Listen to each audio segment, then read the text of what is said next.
On vérifie d'abord qu'on est d'accord avec la notion de proportion. Ici, on regarde des proportions d'air. Il y a 10 carrés colorés, dont 6 sont colorés en rouge, c'est la partie A. Donc l'air de A, c'est 6 dixièmes de l'air du total, c'est-à-dire 0,6, c'est-à-dire 60%. Et la proportion de A dans T, ici, c'est 6 sur 10. Alors, on regarde ce que signifie. Voilà, la proportion est dixième, 2 dixièmes, etc. 3 dixièmes, 30%, etc. Jusqu'à 90% ou 100%. On sait maintenant calculer une proportion avec cette division d'effectifs. On prend l'effectif de A, on le divise par celui du total et on obtient la proportion. Mais diviser par NT, c'est juste le contraire de multiplier par NT. Voilà, c'est l'opération inverse. Et il faudra, quand on a deux de ces nombres, savoir trouver le troisième. Si on regarde ce petit schéma ici, la proportion multipliée par NT donne NA, c'est-à-dire quand on a la proportion et l'effectif total, on peut trouver l'effectif de la partie. Alors ça, c'est quelque chose qu'on connaissait déjà depuis longtemps.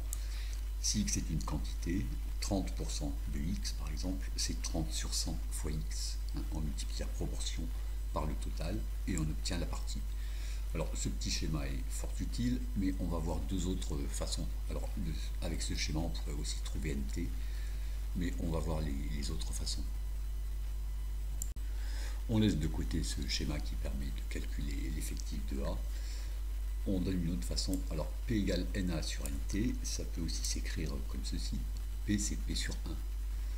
Voilà, et on peut aussi recopier la gauche à droite et inversement, NA sur NT égale P sur 1. Alors, si on veut calculer NA, il suffit de multiplier par NT. Alors, on regarde pourquoi. Parce qu'à gauche, on a NA sur NT fois NT, c'est-à-dire NA fois NT sur NT, on simplifie par NT, ça nous donne NA. Donc en multipliant par NT, on a à gauche NA et à droite P sur 1, c'est-à-dire P fois NT. Voilà, on retrouve comme ça cette formule. Et si on veut obtenir NT avec cette formule, il suffit de diviser par P. Alors on le fait ici, on divise par P. À gauche, on obtient NA sur P, et à droite, on obtient NT, puisque le P ici a été simplifié. D'où la troisième formule. Alors, il serait idiot d'apprendre ces trois formules en rouge par cœur, à part la première, bien sûr, puisqu'on les retrouve facilement. On va donner maintenant une troisième façon. Il suffit de faire un petit tableau de proportionnalité. Alors, on a la partie A, relativement au total. Alors la partie A a l'effectif n indice A et le total a l'effectif n indice T. Alors on fait un tableau de proportionnalité en divisant par l'effectif total et on obtient ici NA divisé par NT, c'est juste la proportion, ici. Et NT divisé par NT, ça fait 1, c'est-à-dire 100%. Voilà, et là on a un tableau de proportionnalité.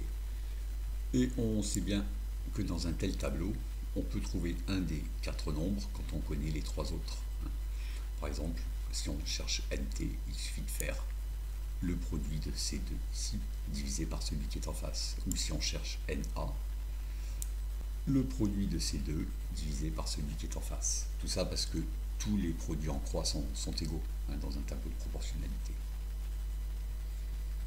L'essentiel est d'avoir compris une de ces 3 façons et d'y être à l'aise.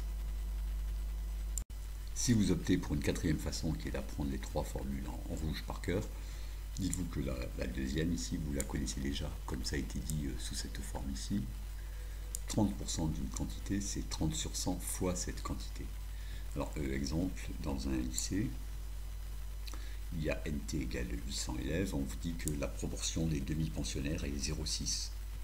Quel est le nombre des demi-pensionnaires, c'est-à-dire NA? C'est 60%, 0,6, de 800, c'est-à-dire 60 sur 100 fois 800, retrouve 480. On a bien fait la proportion multipliée par nt pour obtenir na. Dernière chose, pour retrouver celle-ci, encore une autre façon, si vous partez de cette égalité, qui est exactement le tableau de proportionnalité qui est ici, vous pouvez changer de place ces deux nombres et aussi changer de place ces deux nombres. Voilà, si vous changez de place ces deux nombres, on obtient na sur p égale nt sur 1, c'est-à-dire nt. Et comme ça, on obtient cette troisième formule.